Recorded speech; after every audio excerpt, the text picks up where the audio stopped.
Pembahasan materi modul 1.4 Penerapan budaya positif di sekolah.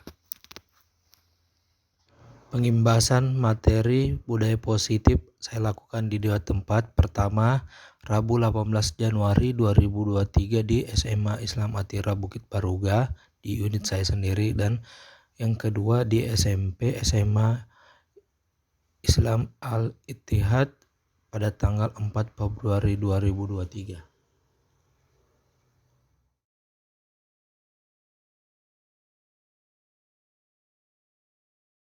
Hal yang saya paparkan pertama kali adalah mengenai tujuan pendidikan menurut Ki Hajar Dewantara.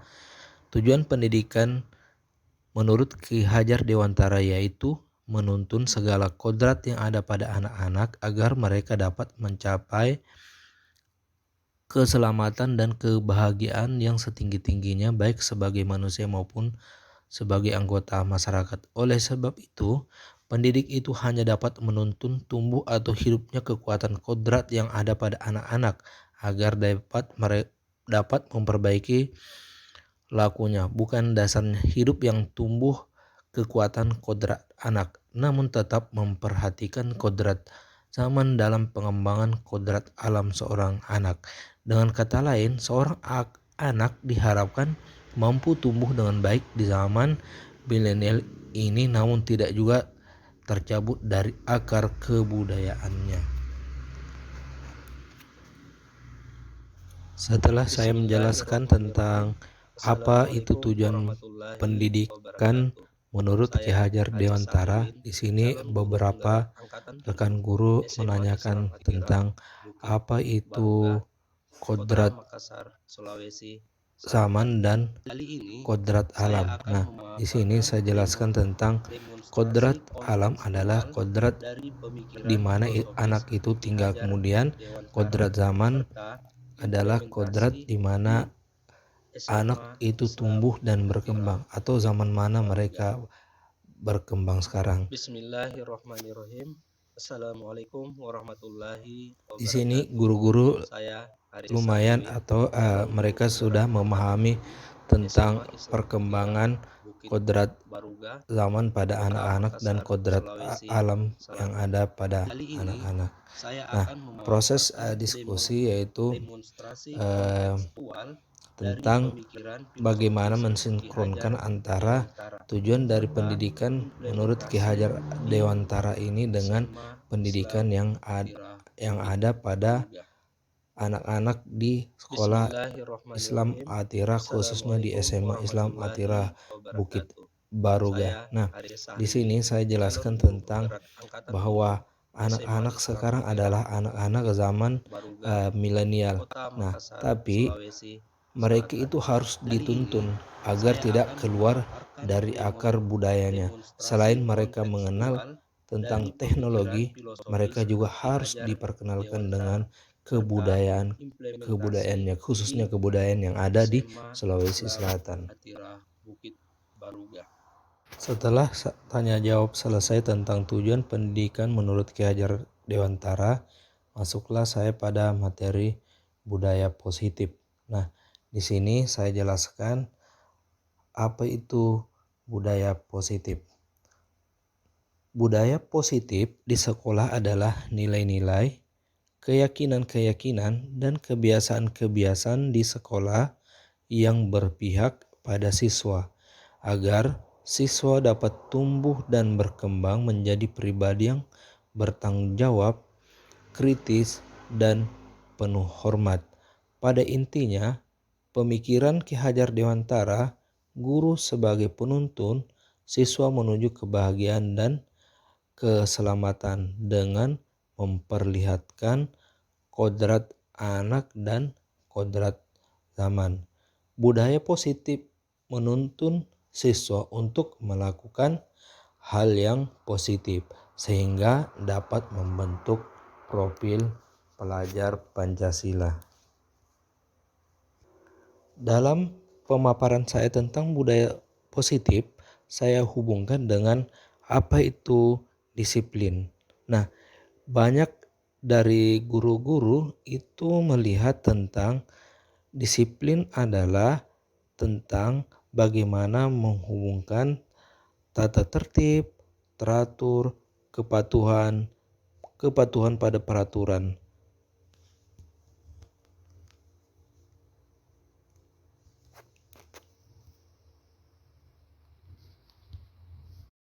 Bapak pendidikan kita, Ki Hajar Dewantara, menyatakan bahwa di mana ada kemerdekaan, disitulah harus ada disiplin yang kuat. Sungguh pun disiplin itu bersifat self-disiplin, yaitu kita sendiri yang mewajibkan kita dengan sekeras-kerasnya. Tetapi itu sama saja. Sebab jikalau kita tidak cakap melakukan self-disiplin, wajiblah penguasa lain mendisiplinkan diri kita. Dan peraturan demikian itulah harus ada dalam suasana merdeka. Nah, di situ Ki Hajar menyatakan bahwa untuk mencapai kemerdekaan atau dalam konteks pendidikan kita saat ini, untuk menciptakan murid yang merdeka, syarat utamanya adalah harus ada disiplin yang kuat. Disiplin yang dimaksud adalah disiplin diri yang memiliki motivasi internal. Jika kita memiliki motivasi internal, maka kita memerlukan pihak lain untuk mendisiplinkan kita, atau motivasi eksternal karena berasal dari luar, bukan dari dalam diri kita sendiri. Nah, di sini adapun definisi kata merdeka menurut Ki Hajar adalah sejalan dengan pandangan Diego Sen dalam buku Restructuring School Discipline 2001 yang menyatakan bahwa arti kata disiplin berasal dari bahasa Latin yang artinya belajar. Kata disiplin juga berasal dari kata akar kata yang sama dengan disiplin. Diana juga menyatakan bahwa arti asli kata disiplin berkonotasi dengan disiplin diri dari murid-murid. Disiplin diri dapat membuat seseorang menggali potensinya, menunjuk kepada sebuah tujuan, sesuatu yang dihargai dan bermakna. Dengan kata lain, disiplin diri juga mempelajari bagaimana cara kita mengontrol diri dan bagaimana menguasai diri untuk memilih tindakan yang mengacu pada nilai-nilai yang kita hargai. Dengan kata lain, di sini seseorang yang memiliki disiplin diri berarti mereka bisa bertanggung jawab terhadap apa yang dilakukan karena mereka mendasarkan tindakan mereka pada nilai-nilai kebajikan universal. Nah, di sini kita sebagai pendidik, tujuan kita adalah menciptakan anak-anak yang memiliki disiplin diri sehingga mereka bisa berperilaku dengan mengacu pada nilai-nilai kebajikan universal dan memiliki motivasi intrinsik bukan ekstrinsik. Maksudnya, motivasi ekstrinsik ini adalah motivasi yang berasal dari luar. Misalkan kita membuat peraturan harus datang jam sekian-sekian, maka itu yang diikuti oleh siswa. Jadi motivasi itu yang disebut dengan motivasi eksternal. Nah, berbeda ketika disiplin diri yang berasal dari motivasi internal. Motivasi internal ini adalah motivasi yang kuat untuk menjadikan anak-anak yang bertanggung jawab dan menghargai. Misalkan ketika anak-anak terlambat, mereka merasa bersalah sekali karena harus menghargai waktu teman-temannya. Nah, ketika mereka sudah berada pada tahap ini, motivasi intrinsik ini sangat baik dilakukan sehingga menjadikan anak-anak menjadi murid yang baik, dan murid yang berani bertanggung jawab.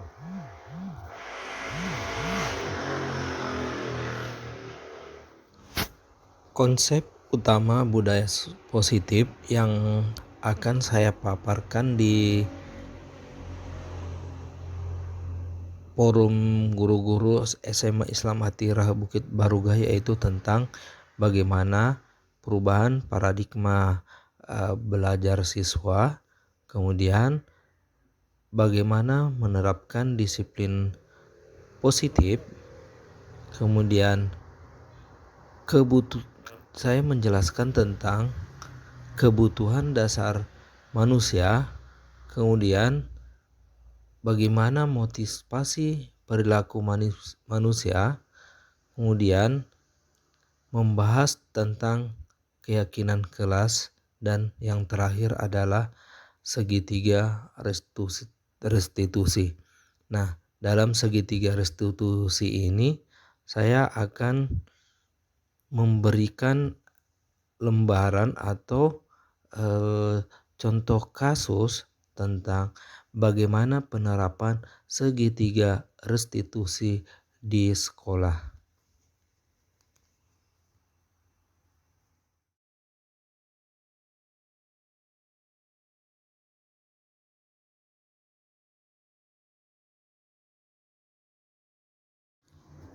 Baik, mengenai perubahan paradigma belajar siswa. Di sini kita ketahui, dalam membangun budaya positif, sekolah dapat menyediakan lingkungan yang positif, aman dan nyaman agar siswa mampu berpikir, bertindak, dan mencipta dengan merdeka dan bertanggung jawab. Disiplin sangat berkaitan dengan kontrol guru terhadap siswa. Nah, perlu kita ketahui bahwa di SMA Islam Atirah Bukit Barugah ini adalah sudah tersedia lingkungan yang positif, lingkungan yang aman, dan lingkungan yang nyaman. Dan siswa di sini tinggal diarahkan atau dituntun menurut Ki Hajar Dewantara untuk mendisiplinkan dirinya sendiri. Bagaimana merubah pola-pola yang lama menjadi pola-pola yang baru. Misalkan pola yang lama adalah siswa itu kebanyakan menerima dari pembelajaran dari guru, anggaplah katanya disuapi. Nah, sekarang siswa, pola pembelajaran sekarang adalah bagaimana siswa itu mencari tahu atau melakukan problem solving terhadap sebuah masalah. Nah, kemudian juga dia harus menciptakan disiplin bagi dirinya sendiri, yaitu disiplin intrinsik, yaitu disiplin yang tercipta, yang berdasar dalam dirinya sendiri. Mengapa hal ini diperlukan? Karena ketika disiplin intrinsik itu sudah tertanam dalam dirinya, maka pola-pola perubahan paradigma belajar itu akan berkembang sesuai apa yang kita inginkan.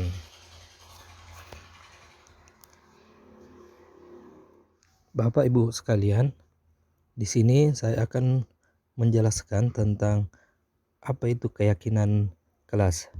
Nah, seperti kita ketahui bahwa ada beberapa materi tadi yang saya sampaikan tentang budaya positif. Salah satunya adalah tentang keyakinan kelas. Nah, untuk keyakinan kelas ini tentunya ibu-ibu atau bapak sekalian sudah lebih mengerti, tapi mungkin di dalam kelas kita hanya sebatas membuat beberapa peraturan tanpa disadari bahwa sebenarnya untuk membuat keyakinan kelas ini ada beberapa tahap ya, Yang pertama itu ketujuan. Nah, kedua, mengapa keyakinan kelas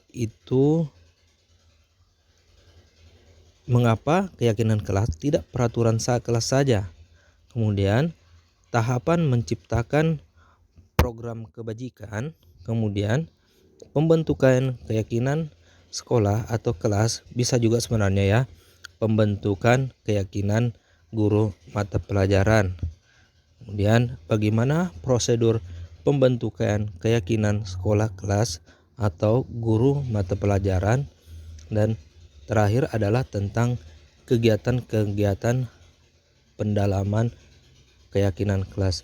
Baik Bapak Ibu, izinkan saya untuk menjelaskan satu per satu dari keyakinan kelas ini.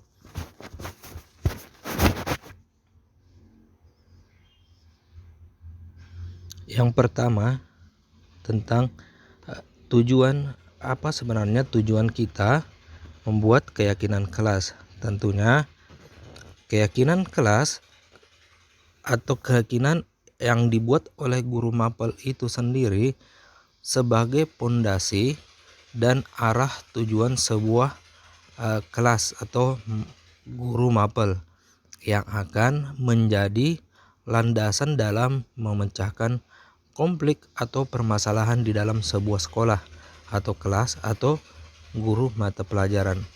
Hal ini misalkan ada pelanggaran, jadi kita hanya melihatkan oh ternyata ini keyakinan kelas yang kita buat. Jadi siswa sudah mengetahui bahwa dia betul-betul melakukan sebuah pelanggaran. Kemudian kita bisa menjelaskan atau menjelaskan proses pembentukan dari peraturan-peraturan itu kita alihkan ke keyakinan kelas. Jadi beda ya Bapak Ibu tentang apa itu peraturan dan apa itu keyakinan kelas. Tapi keyakinan kelas ini tercipta dari peraturan sekolah yang dibuat bersama oleh siswa dan dirumuskan dalam sebuah keyakinan. Kemudian kita dapat berpikir kritis, kreatif, reflektif dan terbuka dalam menggali nilai-nilai yang dituju pada peraturan yang ada di sekolah masing-masing.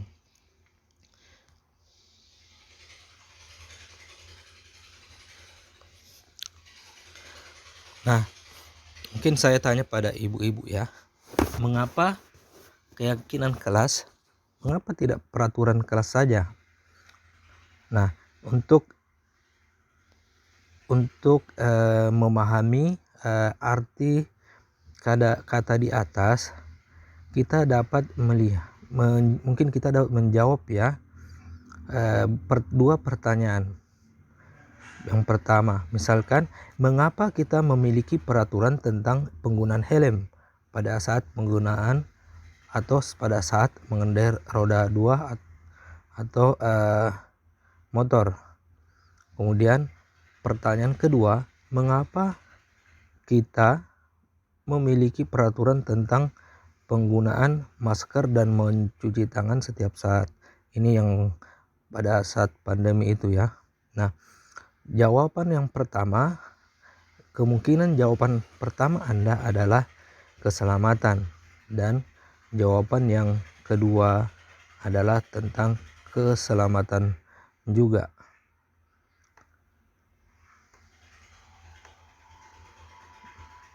Nilai-nilai keselamatan atau kesehatan inilah yang kita sebut sebagai suatu keyakinan, yaitu nilai-nilai kebajikan universal yang disepakati secara tersirat dan tersurat, lepas dari latar belakang suku, negara, bahasa maupun agama.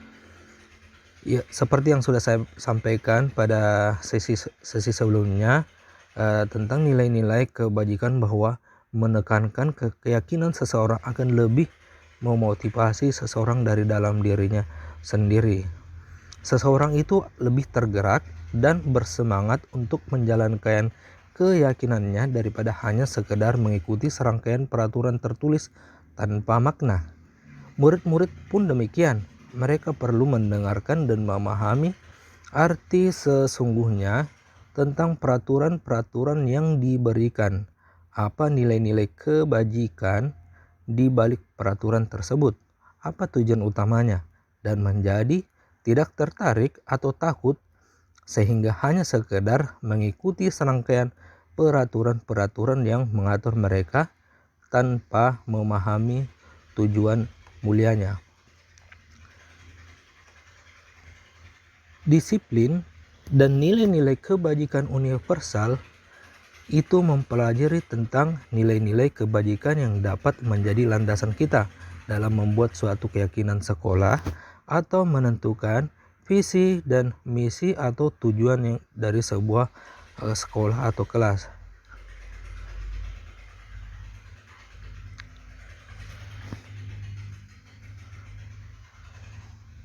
Nah, di sini untuk langkah pertamanya adalah kita mungkin kita mungkin membuat kira-kira ketika di dalam kelas itu kita harus melihat hal-hal atau kendala-kendala apa yang secara umum yang terjadi di dalam kelas. Baik, mungkin kita cari dulu Bu ya, Bapak Ibu, kita cari dulu ini tentang hal-hal apa, dan kemudian kita tuangkan dalam peraturan kelas. Baik, Bapak Ibu sekalian, di sini saya akan menjelaskan tahapan dalam menciptakan program kebajikan yang akhirnya nanti akan menciptakan sebuah keyakinan kelas atau keyakinan dalam mapel Anda. Untuk langkah pertama, Bapak Ibu sekalian, di sini kita telah mengidentifikasi masalah-masalah yang mengidentifikasi bersama siswa masalah-masalah yang sering terjadi di dalam kelas. Misalkan pasti ada yang dilarang menggunakan HP, dilarang menyontek, dilarang mengganggu teman, dilarang dilarang membuka buku lain selain buku mapel yang diajarkan, dan lain-lain. Nah, untuk tahap ini kita Bapak Ibu itu kita cukup tulis saja dulu ya. Kita tulis saja dulu ini sudah mengidentifikasi masalah-masalah yang terjadi di dalam kelas bersama siswa. Kita tuliskan poin per poin. Nah, di sini kita lihat tentunya nilai-nilai kebajikan yang ingin jadi perhatian utama kita harus kita lihat bersama siswa. Kemudian kita bahas kembali misalnya dalam kelas, apakah nilai kebajikan utama itu kita akan pertahankan nantinya atau akan misalnya mengalami revisi-revisi. Dan yang tahap selanjutnya adalah bagaimana kita akan membuat poster. Kita akan membuat poster dan ya, kita akan pajang di baik di media sosial, kita pajang di depan kelas atau di aplikasi-aplikasi Jamboard dan sebagainya. Ini bisa mengingatkan kita bahwa ini keyakinan yang kelas yang akan kita buat. Jadi di sini nilai-nilai keyakinan kelas itu tadi masih dalam bentuk pertanyaan yang mungkin yang masih bersifat negatif. Baik, langkah selanjutnya tentang bagaimana pembentukan atau peraturan tersebut dirubah menjadi sebuah kalimat yang positif. Misalkan dilarang menggunakan HP. Nah, kalimat positifnya adalah menggunakan HP pada saat pembelajaran dan menyimpan di loker yang telah ditentukan,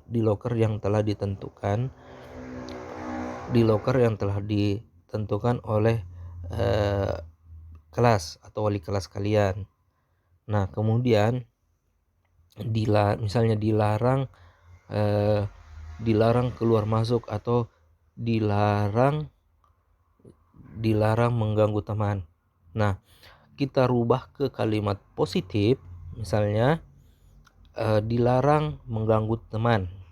Nah, di sini kalimat positifnya adalah senantiasa menciptakan sebuah ketertiban dan kenyamanan dalam pembelajaran. Oke, kalau sudah hal ini tercapai, keyakinan kelas sebaiknya sesuatu yang dapat diterapkan di lingkungan kelas kita, dan semua warga kelas hendaknya ikut berkontribusi dalam pembuatan keyakinan kelas lewat kegiatan curah pendapat dan bersedia meninjau kembali keyakinan kelas dari waktu ke waktu. Jadi keyakinan kelas ini memang paling idealnya adalah semua siswa harus sama-sama berkontribusi, atau kegiatan curah pendapat itu harus lebih baiknya harus dari siswa ya, Kita hanya menuntun bagaimana penerapan keyakinan kelas nantinya. Jadi dengan adanya keyakinan kelas ini, yakinlah bahwa ketika kita melaksanakan pembelajaran itu, melaksanakan sebuah kegiatan dalam kelas, akan terkontrol dengan baik, karena mereka sudah mempunyai pegangan, dan itu hasil dari kesepakatan bersama. Nah, ingat, kesepakatan bersama itu bisa kita ingatkan per hari, per minggu, atau kita cukup tempel di dalam kelas ya. Kita tempel dalam kelas atau media sosial supaya kita diingat terus. Jadi misalnya saya membawa HP dan lupa, nah pasti mereka dengan sadar menyerahkan ke kita sendiri bahwa saya menggunakan HP dan lupa mengumpul. Mungkin begitu ya Bapak Ibu. Jadi lebih baiknya untuk pembuatan keyakinan kelas ini idealnya pada saat awal masuk pembelajaran. Tapi ketika kita belum membuat itu tidak apa-apa, tidak mengapa kita membuat keyakinan kelas ini sekarang ya. Misalnya sekarang ketika kita masuk kelas, daripada kita tidak membuat keyakinan kelas sama sekali. Prosedur pembentukan keyakinan kelas atau misalnya mata pelajaran. Nah, di sini kita lihat kita mempersilahkan misalnya warga sekolah termasuk murid-murid di sekolah kelas untuk bercurah pendapat tentang peraturan yang perlu disepakati di kelas, dalam kelas atau di mapel. Kemudian kita mencatat semua masukan para murid warga sekolah di papan tulis atau di kertas besar ukuran poster ya, atau di stick note, atau kalau bisa di Jamboard, di mana semua anggota kelas bisa melihat hasil curah pendapat yang kita lakukan bersama. Kemudian kita susun keyakinan kelas sesuai prosedur pembentukan keyakinan kelas. Ganti kalimat-kalimat dalam bentuk yang negatif menjadi positif. Misalnya kalimat negatif, jangan berlari di kelas atau koridor. Nah, kalimat positifnya adalah berjalanlah di kelas atau koridor. Kemudian tinjau kembali daftar curah pendapat yang sudah dicatat. Anda mungkin akan mendapati bahwa pernyataan yang tertulis di sana masih banyak yang berupa peraturan-peraturan, Selanjutnya, ajak warga murid-murid untuk menemukan nilai kebajikan atau keyakinan yang dituju dari peraturan tersebut. Contoh, berjalan di kelas, dengarkan guru, datanglah tepat waktu, berada di bawah satu payung, yaitu keyakinan untuk saling menghormati atau nilai kebajikan hormat.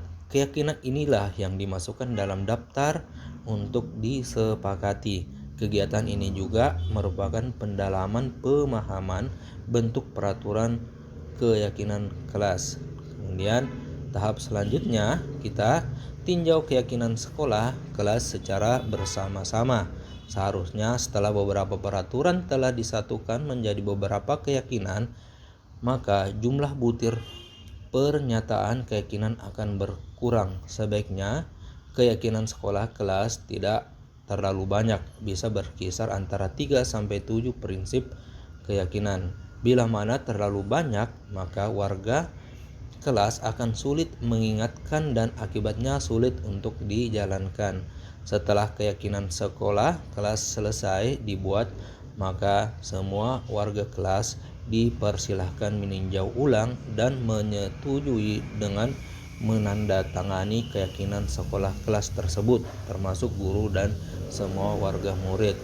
Keyakinan sekolah kelas atau mapel selanjutnya bisa diletakkan di dinding kelas di tempat yang mudah dilihat oleh semua warga sekolah. Nah, agar semua warga kelas dapat memahami setiap pernyataan yang telah tercantum dalam keyakinan kelas, maka selama seminggu di awal tahun ajaran baru dapat didedikasikan untuk pendalaman setiap keyakinan dengan berbagai kegiatan.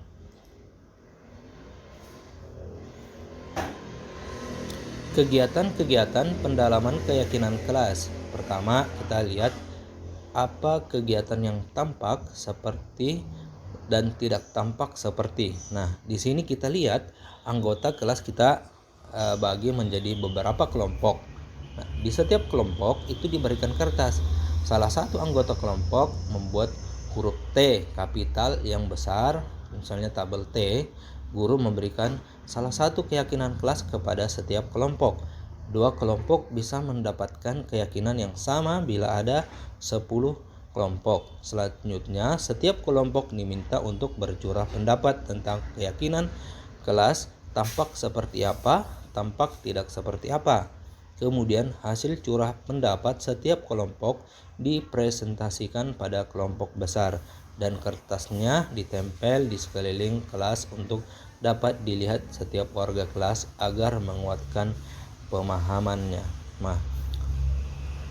Nah, di sini kita lihat bahwa misalkan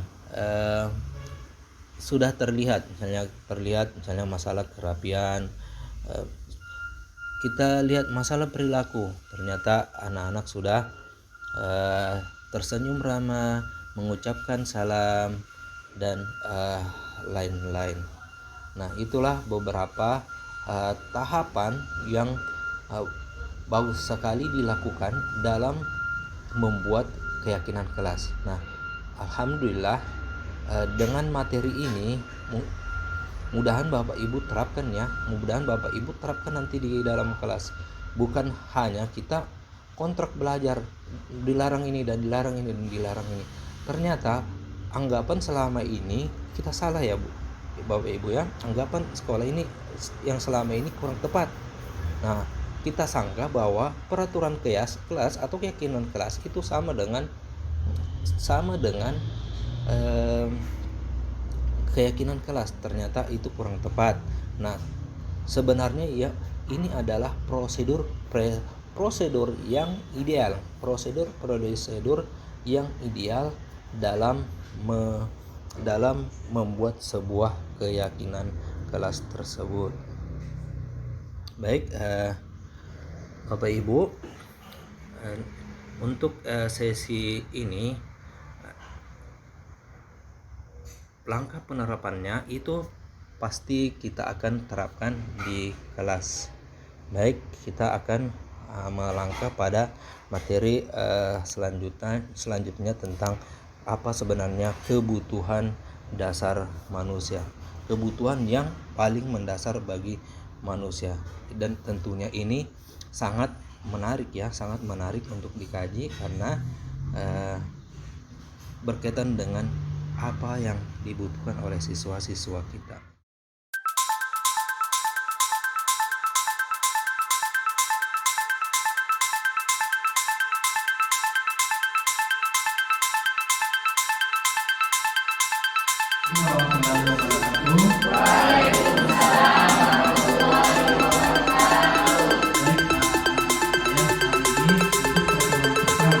Kita akan belajar atau membuat keyakinan keras.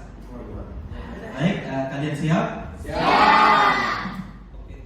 Untuk keyakinan keras kita akan buat dalam bentuk jamboard. Jadi silakan kalian menggunakan HP. Siap? Siap. Baik, siapkan HP-nya, kemudian isi dengan bentuk stick note seperti contoh di atas. Sekian dulu dari saya. Baik, Bapak Ibu sekalian, setelah saya menjelaskan tentang keyakinan kelas, saya kali ini di slide selanjutnya tentang kebutuhan dasar manusia. Apa sebenarnya kebutuhan dasar manusia? Apa sebenarnya tujuan kita untuk mengetahui kebutuhan dasar manusia agar dunia atau kehidupan murid menjadi yang berkualitas? Tentunya yang pertama adalah kita bisa mengetahui atau menjadi motif dari tindakan manusia, baik dari murid maupun guru itu sendiri. Kemudian yang kedua, kita dapat menganalisis dampak tidak terpenuhinya kebutuhan dasar terhadap pelanggaran peraturan dan tindakan yang tidak sesuai dengan nilai-nilai kebajikan. Kemudian kita dapat mengidentifikasi peran dan sekolah guru dalam upaya menciptakan lingkungan belajar dan pemenuhan kebutuhan anak yang beragam. Baik, di sini mungkin saya akan paparkan satu demi satu apa saja sebenarnya kebutuhan dasar manusia itu. Nah, supaya kita tidak bingung kenapa ini anak berbuat ulah, ada yang sering mengganggu temannya, ada yang kadang mengambil makanan temannya. Nah, kita lihat di sini ada 5 kebutuhan dasar manusia. Seluruh tindakan manusia itu memiliki tujuan tertentu. Semua yang kita lakukan adalah usaha terbaik kita untuk mendapatkan apa yang kita inginkan. Ketika kita mendapatkan apa yang kita inginkan, sebetulnya saat itu kita sedang memenuhi satu atau lebih dari satu kebutuhan dasar kita, yaitu kebutuhan untuk bertahan hidup, survival, kasih sayang, dan rasa diterima, kebebasan, freedom, kesenangan, fun, dan penguasaan. Ketika seorang murid melakukan suatu perbuatan yang bertentangan dengan nilai-nilai kebajikan atau melanggar peraturan, hal itu sebenarnya dikarenakan mereka gagal memenuhi kebutuhan dasar mereka. Untuk lebih jelasnya, mari kita lihat apa itu kebutuhan dasar manusia satu per satu. Oke, di sini kebutuhan bertahan hidup. Nah, kebutuhan bertahan hidup atau kita istilahkan survival adalah kebutuhan yang bersifat fisiologis untuk bertahan hidup. Misalnya kesehatan, rumah, makanan. Kebutuhan biologis sebagai bagian dari proses reproduksi termasuk kebutuhan untuk tetap bertahan hidup. Komponen psikologis pada kebutuhan ini meliputi kebutuhan akan perasaan aman. Dalam kasus Doni, apabila jawaban Doni ketika ditanya oleh Ibu Ambar adalah karena ia lapar dan orang tuanya tidak membawakan bekal makan siang, maka kebutuhan dasar yang sedang berusaha dipenuhi oleh Doni adalah kebutuhan untuk bertahan hidup. Makanya ketika kita dalam kelas, kita juga bisa menanyakan ke murid kita apakah mereka sudah sarapan atau belum, atau sudah mengisi lambung tengahnya lah. Yang jelas mereka sudah sarapan supaya bisa mengikuti pembelajaran yang baik dan benar. Nah, kemudian yang kedua, kebutuhan kasih sayang dan rasa diterima. Kebutuhan ini dan 3 kebutuhan berikutnya adalah kebutuhan psikologis. Jadi tadi kebutuhan biologis, ini kebutuhan psikologis. Kebutuhan untuk disayangi dan diterima meliputi kebutuhan akan hubungan dan koneksi sosial. Kebutuhan untuk memberi dan menerima kasih sayang, dan kebutuhan untuk merasa menjadi bagian dari suatu kelompok. Kebutuhan ini juga meliputi keinginan untuk tetap terhubung dengan orang lain, seperti teman, keluarga, pasangan hidup, teman kerja, binatang peliharaan, dan lain-lain sebagainya. Anak-anak kita, siswa kita memiliki kebutuhan dasar kasih sayang, memiliki kebutuhan dasar kasih sayang dan rasa diterima yang tinggi. Biasanya ingin disukai dan diterima oleh lingkungannya. Mereka juga akrab dengan orang tuanya. Biasanya mereka belajar karena suka pada gurunya. Jadi kita mengajar dengan senang atau dengan senang hati, atau mengajar dengan kasih sayang, itu mungkin lebih disenangi oleh siswa atau murid kita. Bagi teman sebaya sangatlah penting. Kalau maksudnya teman sebaya, mereka butuh namanya interaksi sosial. Dalam kasus di atas ini ya, saya tunjukkan kasus ini dinamakan Doni. Doni menjawab bahwa alasannya mengambil bekal karena temannya, dia merasa senang temannya jadi memperhatikan dia.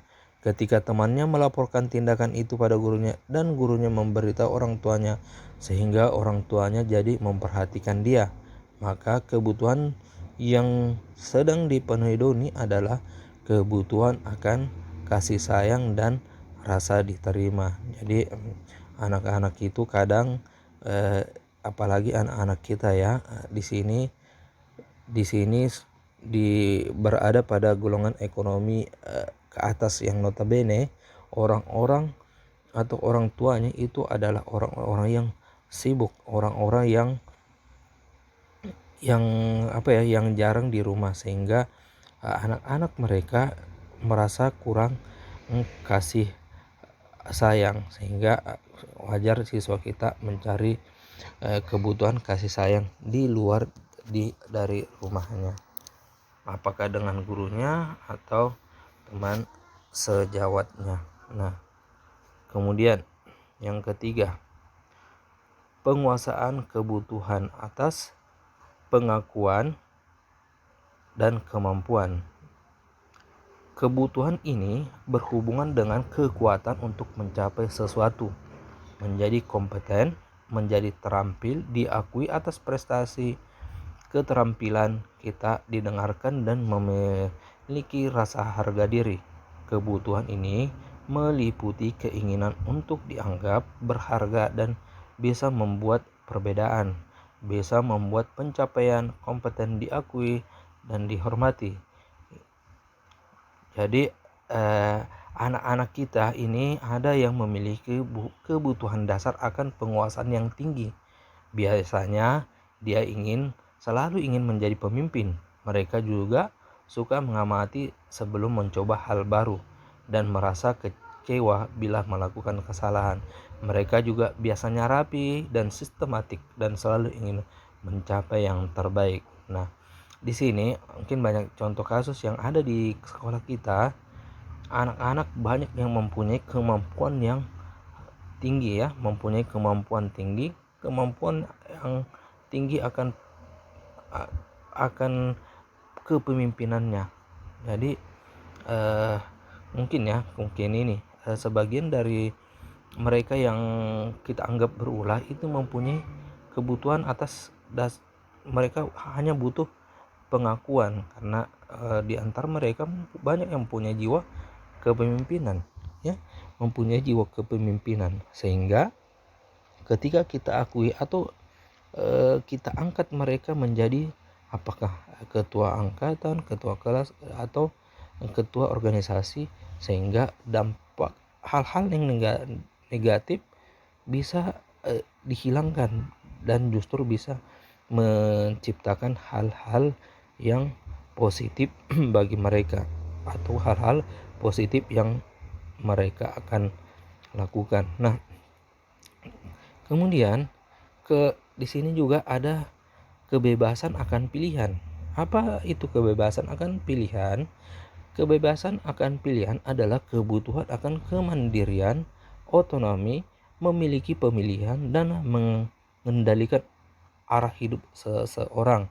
Anak-anak dengan kebutuhan kebebasan yang tinggi menginginkan pilihan mereka perlu banyak bergerak, suka mencoba-coba, tidak terlalu terpengaruh orang lain, dan senang mencoba hal baru dan menarik. Ini juga banyak di contoh kasus di siswa kita, bahwa mereka banyak yang ingin mencoba-coba, karena wajar mereka mempunyai kemampuan yang berbeda-beda. Misalnya ada yang suka komik, ada yang suka yang YouTube, ada yang suka bahkan TikTok, ya. Jadi pandai-pandai seorang pendidik itu melihat kebutuhannya, kemudian kita arahkan menjadi ke arah yang positif. Akhirnya mereka bisa mencapai cita-cita yang mereka inginkan, bukan kehendak misalnya ke orang tua atau kehendak orang lain, kehendak yang ada pada diri mereka sendiri. Yang terakhir adalah kebutuhan akan kesenangan. Kebutuhan akan kesenangan adalah kebutuhan untuk mencari kesenangan, bermain dan tertawa. Bayangkan hidup tanpa kenikmatan apapun, betapa menyedihkannya. Nah, anak-anak dengan kebutuhan dasar kesenangan yang tinggi biasanya ingin menikmati apa yang dia lakukan. Mereka juga berkonsentrasi tinggi saat mengerjakan hal yang disenangi. Mereka suka permainan dan suka mengoleksi barang, suka bergurau, suka melucu dan menggemaskan. Bahkan saat mereka bertingkah laku buruk, mereka masih terlihat lucu. Nah, juga di sini banyak juga siswa kita banyak yang mempunyai kebutuhan akan kesenangan ini. Jadi caranya kita fasilitasi mereka. Kodrat siswa memang adalah kodrat untuk bermainnya. Jadi di dalam kelas tidak usah tidak usah siswa atau murid itu kayak tegang sekali, karena kebutuhan dasar mereka itu adalah kebutuhan akan merasa kesenangan mereka bermain. Cara kita adalah memfasilitasi mereka dengan cara games atau dengan game atau permainan yang diselipkan dalam pembelajaran.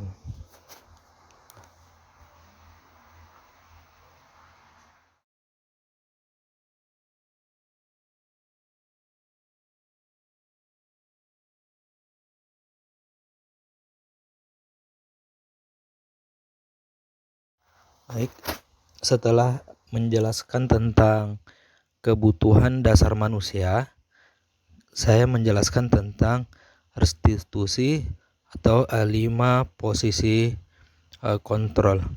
Nah, restitusi di sini adalah proses menciptakan kondisi bagi murid untuk memperbaiki kesalahan mereka, sehingga mereka bisa kembali pada kelompok mereka dengan karakter yang lebih kuat.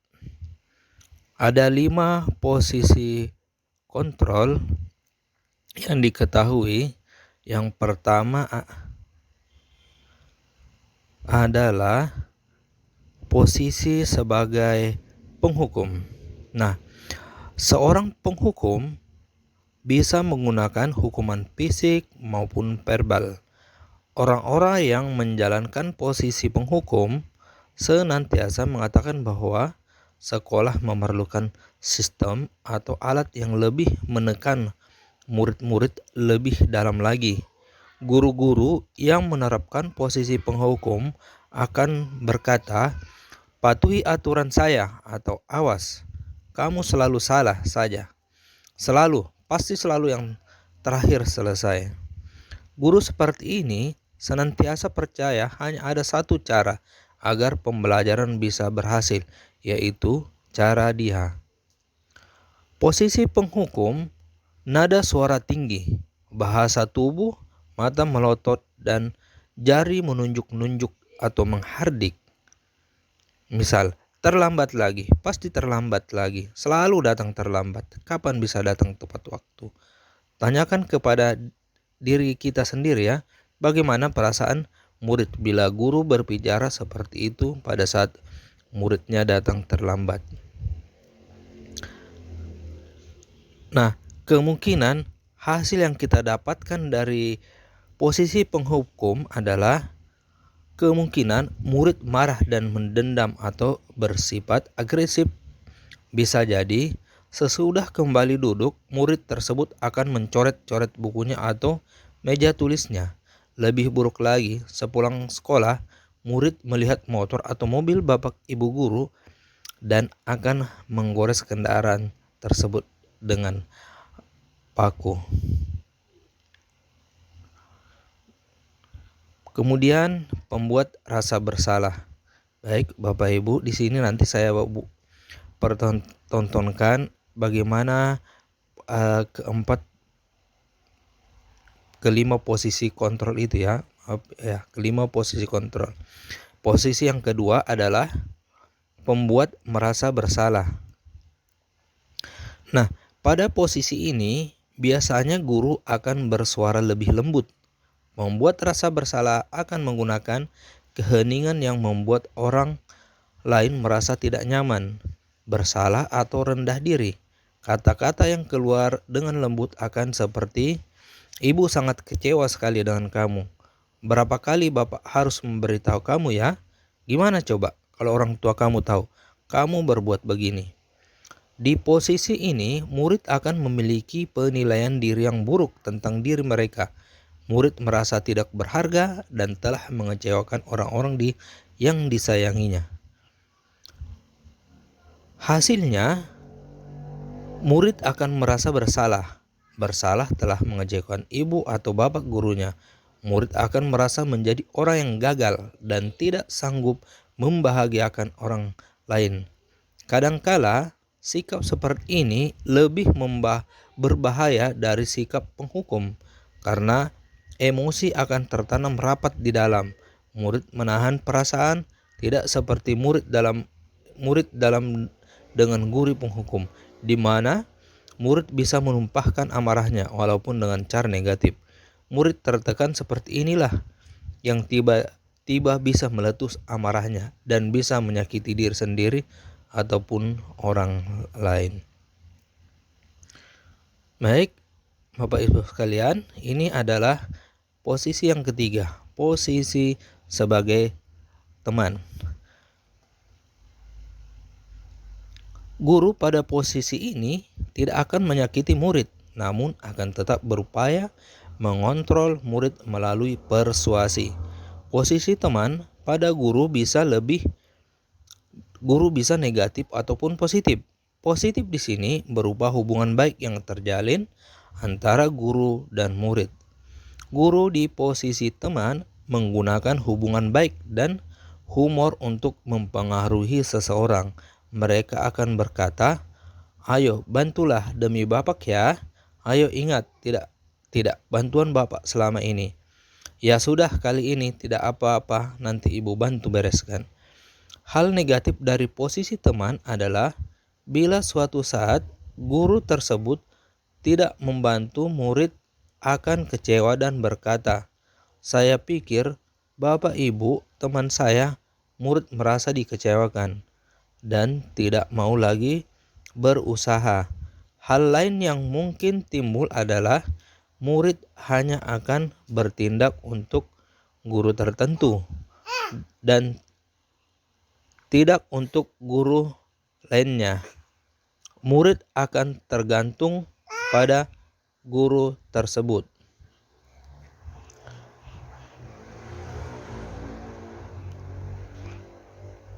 Untuk posisi teman ini, hasilnya adalah murid akan merasa senang dan akrab dengan guru. Itu termasuk dampak yang positif. Hanya saja di sisi negatif, murid menjadi tergantung pada guru tersebut. Bila ada masalah, dia merasa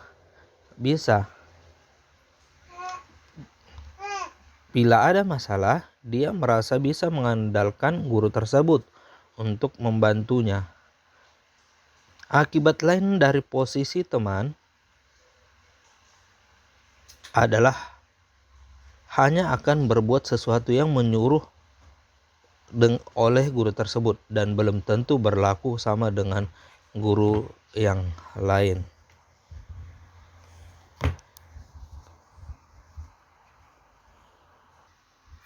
Posisi yang keempat adalah pemantau. Memantau berarti mengawasi.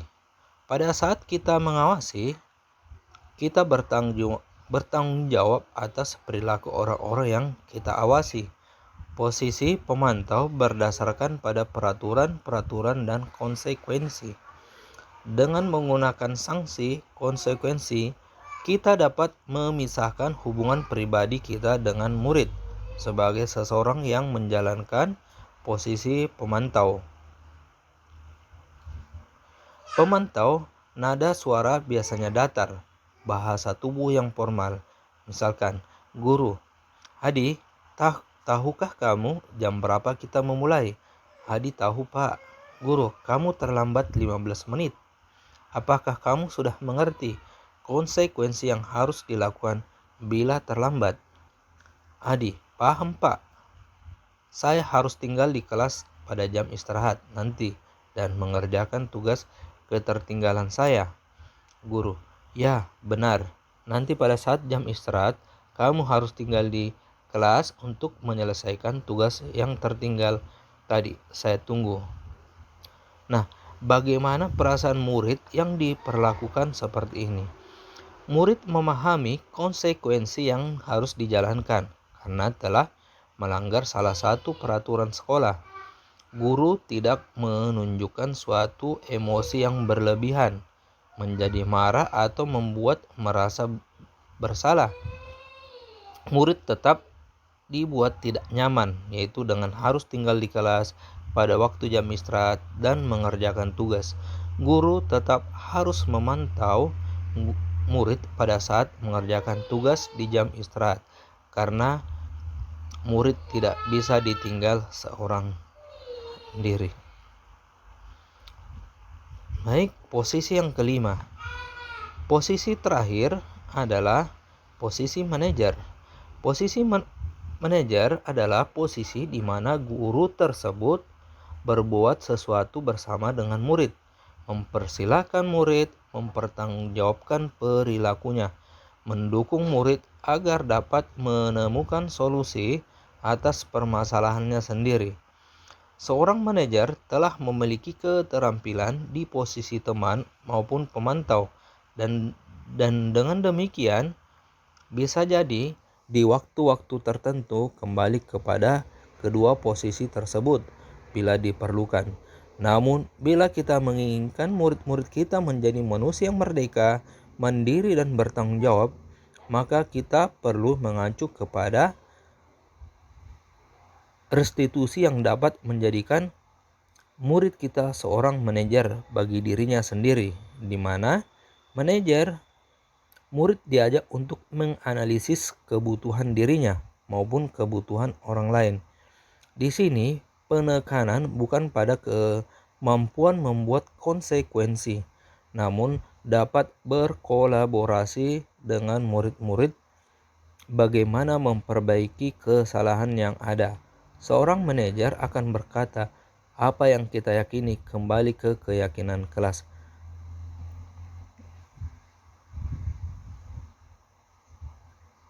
Bisa jadi dalam praktik penerapan disiplin sehari-hari kita akan kembali ke posisi teman karena murid yang ditangani belum siap diajak berdiskusi atau diundang melakukan restitusi. Namun perlu disadari, tujuan akhir dari 5 posisi kontrol seorang guru adalah pencapaian posisi manajer, di mana di posisi inilah murid dapat menjadi pribadi yang mandiri, merdeka, dan bertanggung jawab atas segala perilaku dan sikapnya yang pada akhirnya dapat menciptakan lingkungan yang positif, nyaman, dan aman.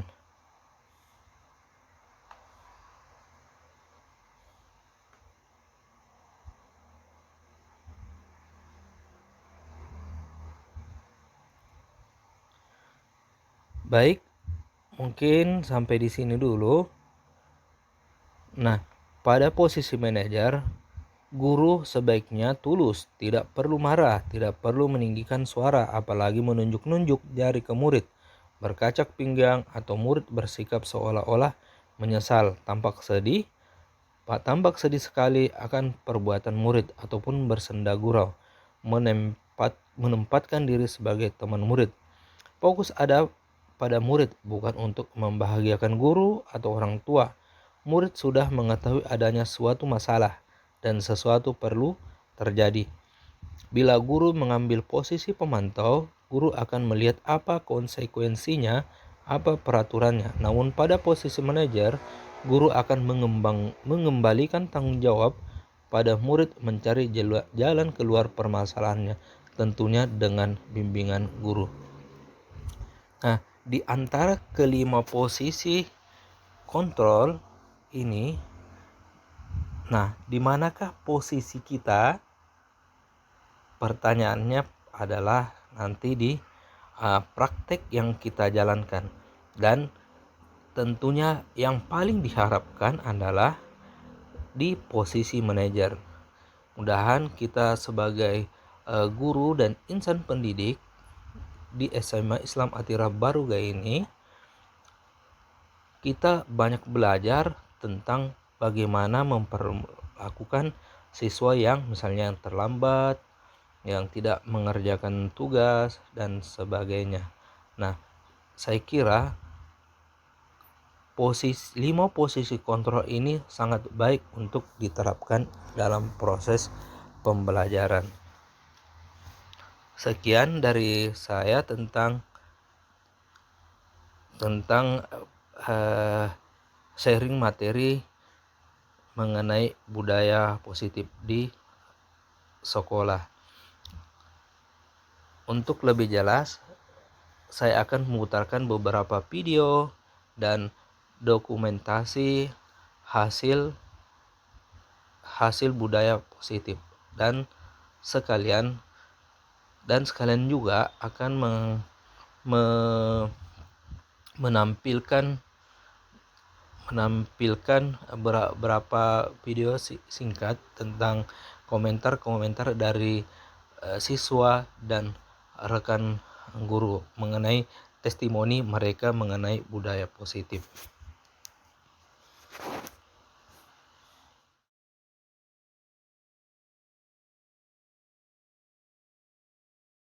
Assalamualaikum warahmatullahi wabarakatuh. Perkenalkan, nama saya Nela Rahma dari kelas 10-5. Setelah saya membuat keyakinan kelas kami lebih disiplin dan tepat waktu dalam mengerjakan tugas-tugas kelas. Terima kasih Pak Aris yang sudah membuat keyakinan kelas kami. Nama saya Yunus. Assalamualaikum warahmatullahi wabarakatuh. Perkenalkan, nama saya Muhammad Ibnu Sobar dari kelas 10-5. Saya dan teman-teman kelas lebih tepat mengerjakan tugas dan lebih disiplin dalam berbagai hal dan tetap semangat dalam belajar. Terima kasih Pak Aris sudah membuat keyakinan pada kelas kami. Wassalamualaikum warahmatullahi wabarakatuh. Bismillahirrahmanirrahim. Assalamualaikum warahmatullahi wabarakatuh. Jadi pada kesempatan ini saya akan memberikan tanggapan terkait aksi nyata yang dilakukan oleh Pak Aris kemarin waktu memberikan pemahaman dan materi kepada kami di beberapa pekan lalu, tepatnya di hari Rabu. Pada saat itu Pak Aris membawakan materi tentang budaya positif, di mana beliau menjelaskan dengan sangat baik dan kami mendapatkan pemahaman dan insight-insight yang baru untuk bisa kami terapkan dalam proses pembelajaran di kelas. Salah satu di antaranya adalah bagaimana membangun keyakinan kelas bersama dengan murid, di mana kita disampaikan bahwa keyakinan kelas ini merupakan salah satu upaya seorang guru dan murid tentunya dalam membangun dan mengembangkan budaya positif. Nah, cara yang diberikan adalah bagaimana kita seorang guru melibatkan murid kita untuk membuat keyakinan kelas. Mengapa harus dilibatkan? Supaya sumbernya itu berasal dari murid, sehingga ini membuat murid merasa memiliki dan bertanggung jawab sendiri atas apa yang telah disepakati bersama. Dan kesepakatan kelas ini tidak tentu hanya dilihat ditinjau satu kali saja, tetapi selalu direfleksi, disesuaikan dengan kondisi-kondisi dan perkembangan peserta dalam ruang-ruang kelas. Terima kasih Pak Aris.